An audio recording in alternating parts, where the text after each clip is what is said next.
SMR Sports is back with another full box opening. At least I think. I don't know. I have not, as of recording this video, I've not recorded a video in quite a long time, and I haven't posted one either.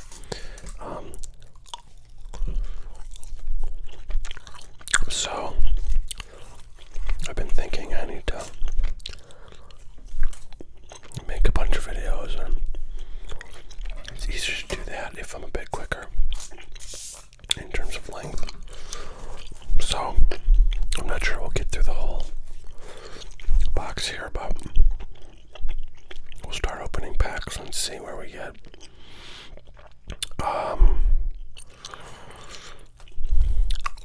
Today we're opening some older baseball. This is from 1991, and it's the third year of Upper Deck baseball product. I think it was the first year that they sealed these with plastic, which became very common after that, or around this time frame, I guess. As you can see, it's got the Upper Deck insignia on the plastic, so you know it's legit. Also, I've talked about this before, but you know, these days there's not a product really released that doesn't have quite a number of autographs in it. It's kind of the main point of a lot of collectors, that and, you know, rare sort of subsets like colored and different types of refractors and so forth are what people are looking for. But I talked about in another video that Upper Deck kind of started this idea of having a, you know, really rare and high-end insert possible with some of their products in the very early 90s. In this case, there is, as you can see here, a Hank Aaron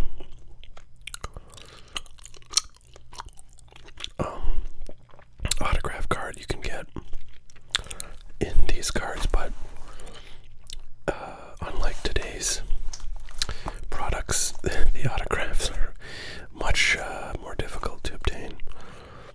I would say the chance is virtually zero at this point of getting an autograph, but you know, fun to open something that has that kind of possibility, even if it's extremely remote.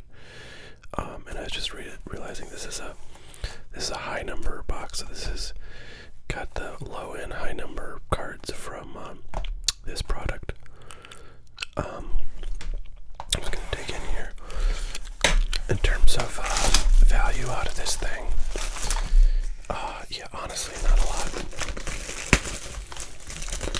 There's a third year Ken Griffey Jr., probably some somewhat decent or notable rookies, like one or two maybe. I don't know who that would be, but actually, you know what? I understand the packs are upside down. That makes me suspicious. But they're all oriented that way, kind of weird. 1 second, I'm gonna grab something.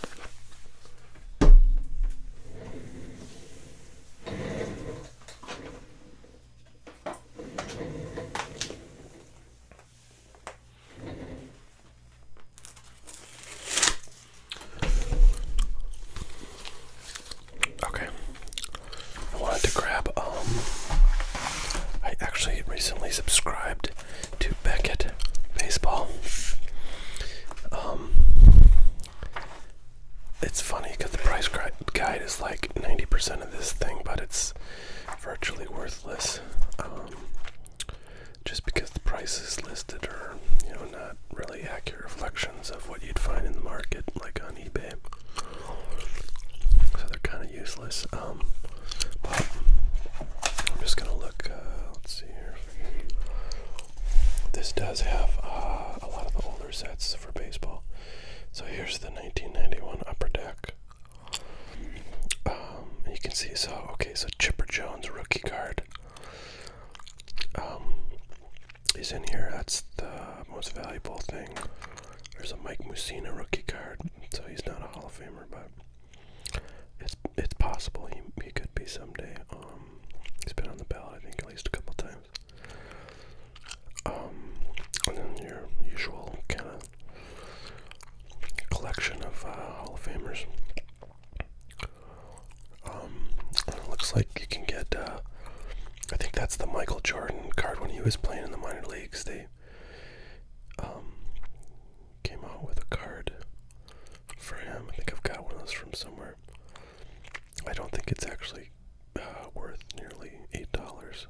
But, and then there's some SPs there. And you can get a Hank Aaron hologram. And then,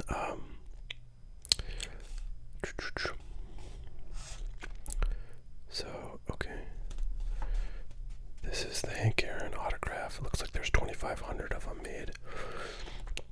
And they're worth $200. Interestingly, there's a up arrow, which means there's some recent upward price activity detected by the sleuths at Beckett. So I wonder if people have kind of been going back to get these older cards. I am not sure what these Heroes of Baseball cards are. Those might only be in the low series product.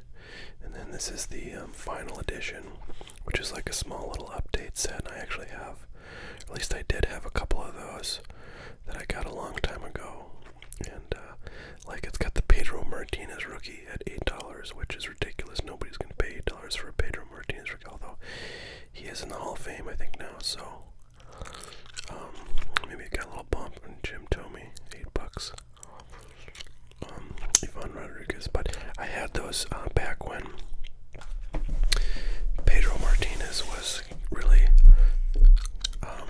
kind of in his prime, and those cards of his rookie were quite valuable. They were like $15 or $20, because those sets are not super common, given that they're update sets. But anyways, those were the days. Alright, here we go. There's Greg Maddux bunting away. Hall of Famer pitcher, of course.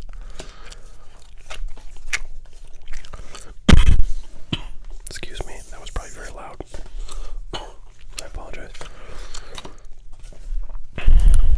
Okay, Tony Fernandez. The designs on 89, 90, and 91 Upper Deck and 92 are all quite similar.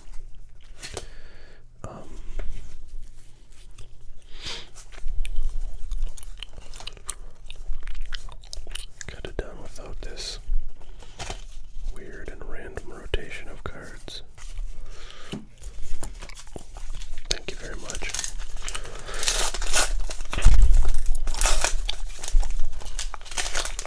Yeah, so I've not, as many of you now know, I've not been recording or posting a lot lately. So there's a Heroes of Baseball, one of the, there's 27 cards, I think, all of it, Hank Aaron, in this little subset. This is card number 26. Jeff Bagwell, Robbie Alomar, they're both Hall of Famers. Kevin Mitchell. He was quite the offensive performer around this time. 47 home runs in 89 and 35 in 1990. I remember his cards getting super valuable. He's got a bunch of 86 cards that are his rookies. And I remember I used to have a bunch of those.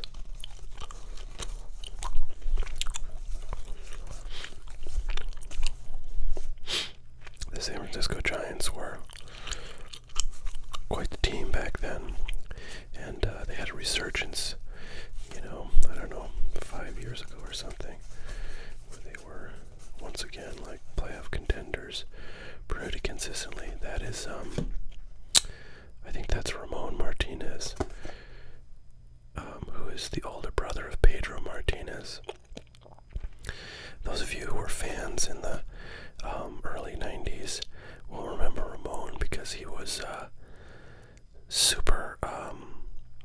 successful pitcher back then in the early part of his career. And I remember, this guy was like the second coming of Dwight Gooden back in 85 almost. His 89 rookie cards were just really valuable and sought after. And they interviewed him, and he said he had a younger brother in the minor leagues at the time. That was Pedro. And actually, this would have been, before this, because Pedro, I think, was making his debut around this time. But he said his, younger brother was a better pitcher than him by quite a bit. And everybody was like, "Oh wow, I don't believe you." Sure enough, he was quite right. I don't know what happened to Ramon. I imagine maybe he had some injury problems or something. But gosh, he was a good pitcher. As was Pedro in his prime, but of course Pedro had quite a lengthy career and, managed to make it to the postseason with the Red Sox. So that's always very important for a Hall of Fame bid.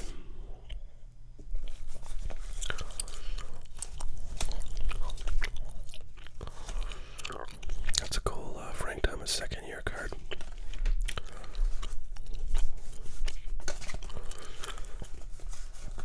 Darryl Kyle, Norm Jones. So here's Dwight Evans. I was thinking that Dwight Evans was a Rafael Palmero because they both look kind of similar. They have the same mustache. I was going to talk about, we might pull Rafael Palmer out of this set, but Rafael Palmero is, he has like a Hall of Fame caliber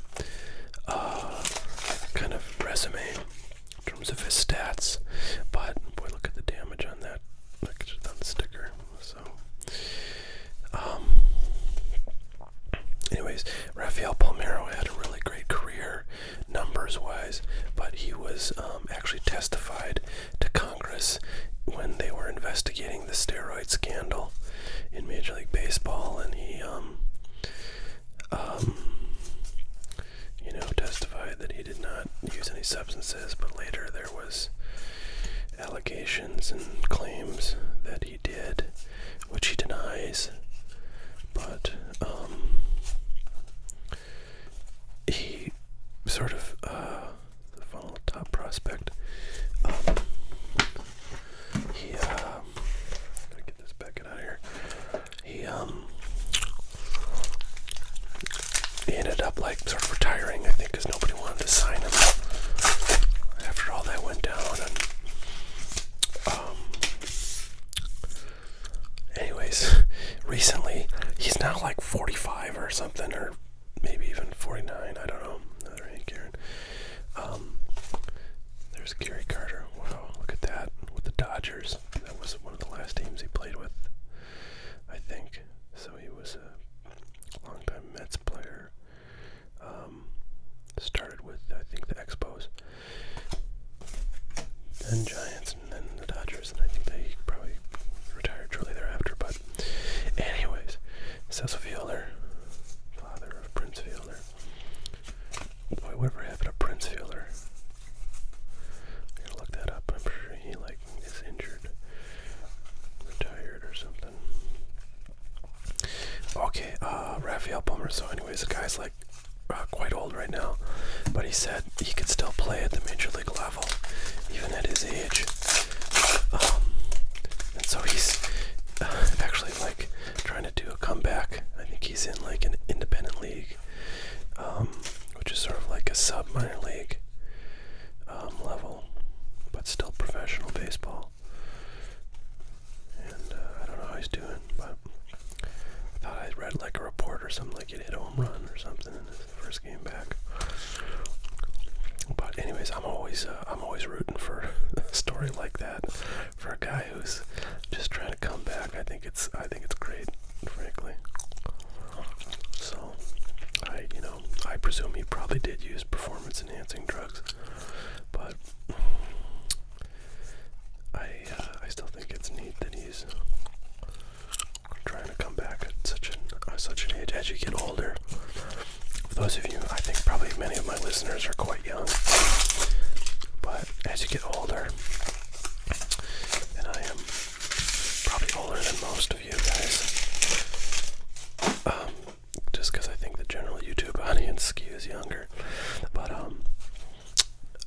as you get older, you start to appreciate like some of the guys in Major League Baseball that are playing like in their 40s, and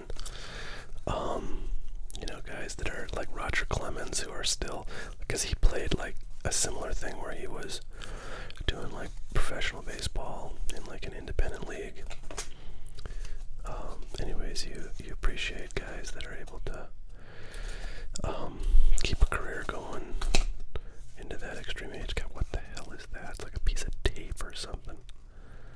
That is weird. It makes me think, I don't know, you can't really search these packs because they're foil wrapped, but if I didn't know better, I'd say that's some kind of indicator of tampering, but I don't know, we'll see. So anyways, yeah, I like old people who play sports at a high level. As you know, if you listen to this channel, I'm a big tennis fan, and that's another reason why I like Roger Federer a lot, because he's one of the old, even though the guy's like, I don't know what he is, like 35 or something. Actually, no, he's not even 35, he's like 32 or 33, I think. But he's like an old man in tennis, because usually tennis players kind of, they sort of start to think about retirement like in their mid-20s or something, because it's such a young person's sport. It's very demanding on the joints, I think, like the wrist and knees. So he's obviously playing at a very high level still, and he's older than just about anybody else that's in the top 20.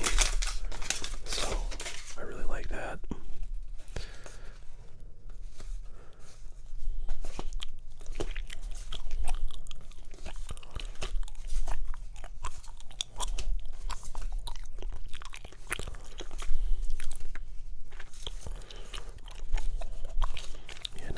Not getting a ton of stars here, so that's a bummer.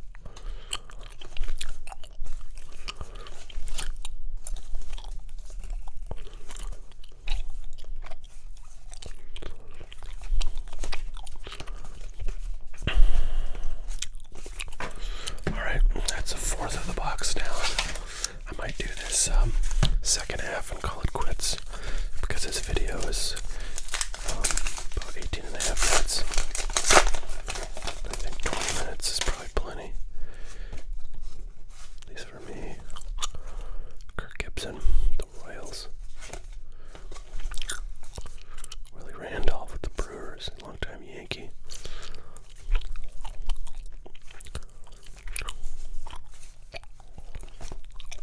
Zane Smith.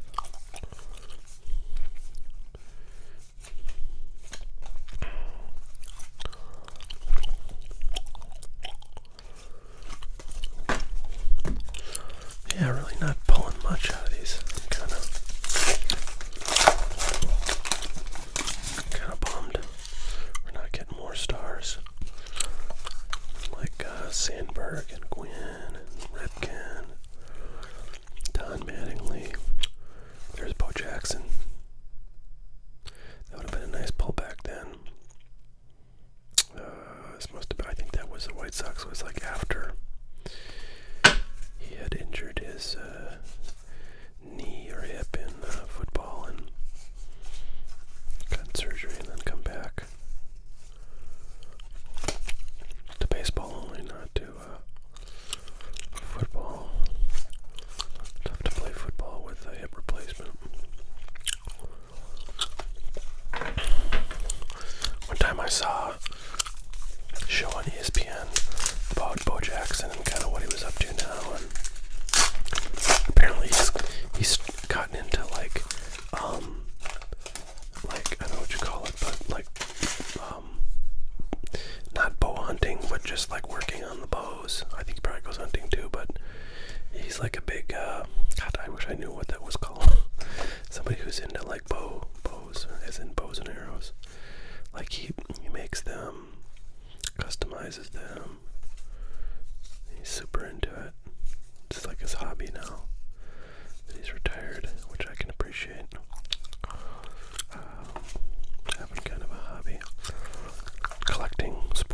cards is my hobby. And probably do a fair bit of it once I retire. Maybe. We'll see. I don't know. We'll see if the sports card market is, or the industry, or whatever you want to call it, is like. At that time, it changes a lot. Over long periods of time. So maybe I'll not like it. Although, I do collect vintage sports cards. I really haven't bought a lot lately. I've been getting into the newer stuff in the past year. There's Deion Sanders, another two-sport star, like Bo Jackson. There's an Albert Bell. That must have been a second-year card, yeah. Anyways, there was another Bo Jackson. I was saying that, yeah, vintage cards. I collected vintage cards for quite a few years before getting into the new stuff, the modern stuff. I actually had a pretty decent collection, but ended up selling off just about all of it. I don't know, 3-4 years ago, just because I don't know. I just thought I could better use the money elsewhere. But I kind of regretted that. I wish I wouldn't have done that. I mean, I didn't really need to do it. I don't know. I just felt like selling a bunch of stuff, which is funny because I'm selling a bunch of cards now, but I'm selling all of my modern stuff.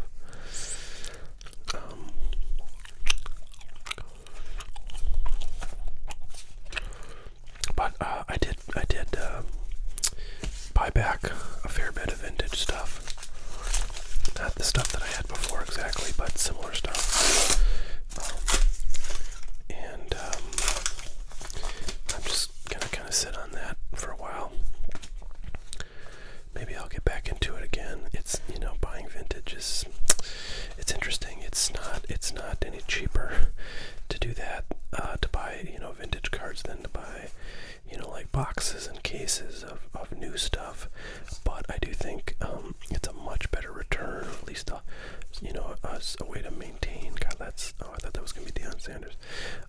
It's a much better way to sort of hang on to your money, because if you buy like a $2,000 vintage card or whatever, it is likely to stay roughly around there. It's not going to shoot up in value, but it's not going to lose a ton either suddenly if it's somebody like Mantle or Maze or any of these guys that most people collect vintage of. Whereas I think if you bought $2,000 worth of boxes or cases of modern cards, the odds of that stuff holding its value is very low. I mean, it could be a year where there's a Hall of Famer, or I've been getting Hall of Famers, but not like super great ones, if there is such a thing. Anyways,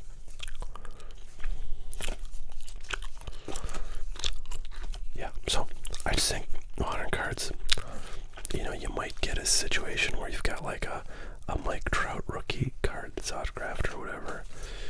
If you hold on to that a while, yeah, that could return its value. But those players are, like once every 10 years, and the odds are you're not in one of those years, or if you are, you've spent the other 9 years getting absolute crap, and and having it not be worth anything. So if you hold on to that stuff, it's going to be worth zilch in once the player kind of gets injured, once the players in that set get injured or retire or whatever. 2 more packs and then we're done. Anyway, so I'm just saying, dollar for dollar, vintage is definitely, I think, a better way to not lose money in sports cards. But, it's fun to have those older cards and just kind of look at them once in a while, and it's fun to buy a box or 2 of modern stuff where you get a couple autographs and hope that you get something really cool. They're just different kinds of enjoyment, and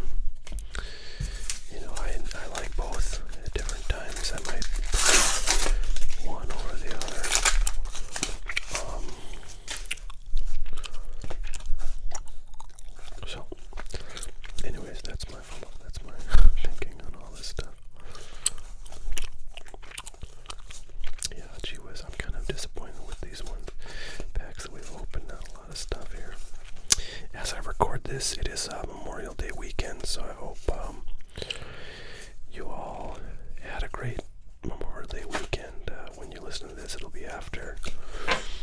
And I hope those of you who have family members in the military get to spend some time with them. And if you have lost family members or loved ones in military service, I send my condolences and thoughts to you. For those who have sacrificed. Alright guys, well, there you have it. We got a few major Hall of Famers. No Hank Aaron autograph, but lots of those Hank Aaron subset cards. And we've got half the box left, so maybe someday I'll open that. But for now, well, that'll have to do. Thank you so much for watching. We'll see y'all later. Alright, bye now.